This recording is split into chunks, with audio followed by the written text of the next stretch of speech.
What is up and what is going on YouTube?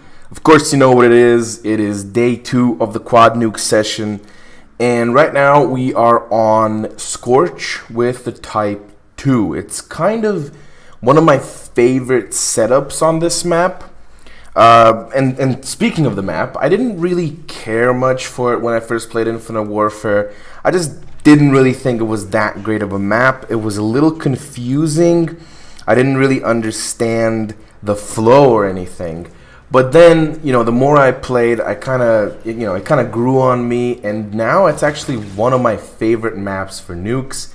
This is, of course, not a very good start. You really don't want to see yourself lose a gunfight to a fucking Karma 45 as like the first death. But it doesn't really matter. Right now I'm doing something that you normally don't really do. You don't actually want to split this thing almost ever. It's just way too inconsistent and unreliable. But I decided to do it. Fuck it. This gameplay does take a while to kind of ramp up, but once it does, it will eventually lead to that DE-Atomizer strike. Now I want to talk about this map for a little while. There's this wall run over here, which is kind of a very important spot to be aware of. You always want to check it, because if anybody is wall running there, they have a massive disadvantage. You basically get yourself a free gunfight. A free kill, sorry. A free one gunfight was what I meant to say. And my perception is just acting all over the place, but I don't know what's going on here. I think I had to like unplug or replug my headset. Something was going on. Whenever I stop, that means that I had to do something, obviously. Then there's this section of the map where again you have a high wall run, and right over there in front of me, that's where you can see people sometimes post up with MGs and stuff. So you want to be careful of that wall run. I suggest coming from that house to the right. That's how you want to approach that situation.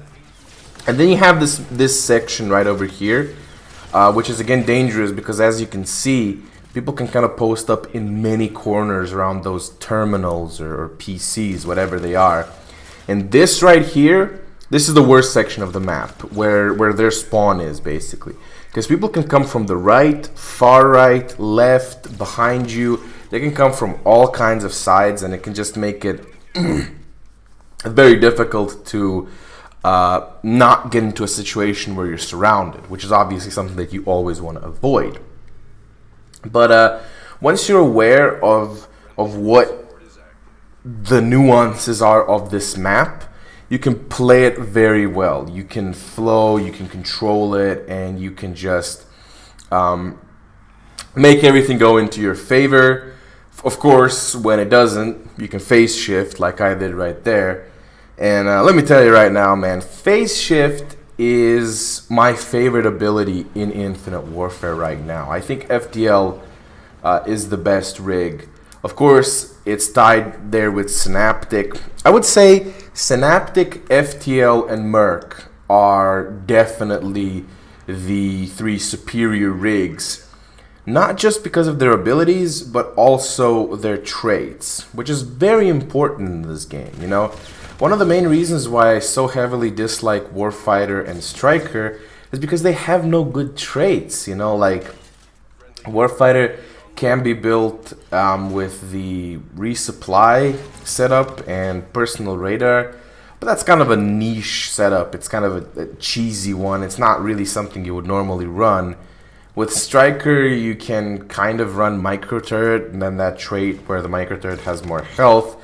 But again, you're banking everything into like one ability.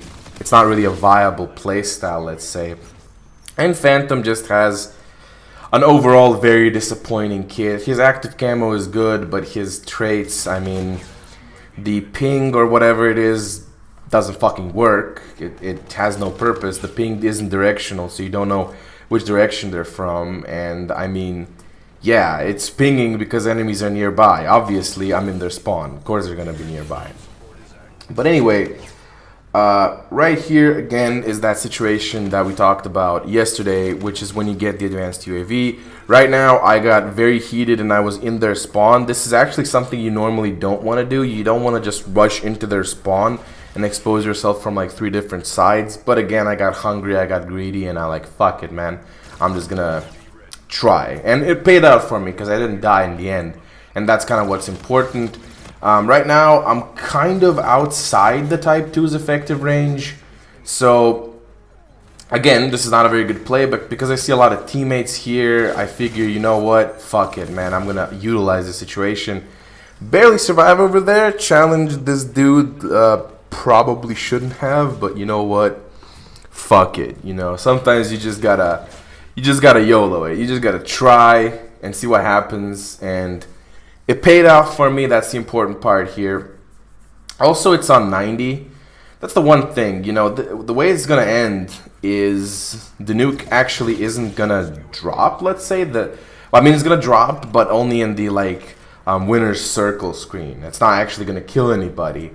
And that's the one thing you always want to watch. You want to watch that time limit, or rather the score limit. Right now, that's why I'm rushing the spawn so heavily right now. Probably wouldn't do that in another situation, but I just had to get it because I saw that timer running out. As you can see, it's going to end right now. And yeah, basically, the Type 2 is an excellent weapon to use on this map. You just got to be aware of where to move, where the spots are, and how to control everything, and you're gonna be fine. This is a great map for getting nukes. And as always, folks, if you like the video, drop a like, comment, and subscribe. This is your boy Night Owl signing off.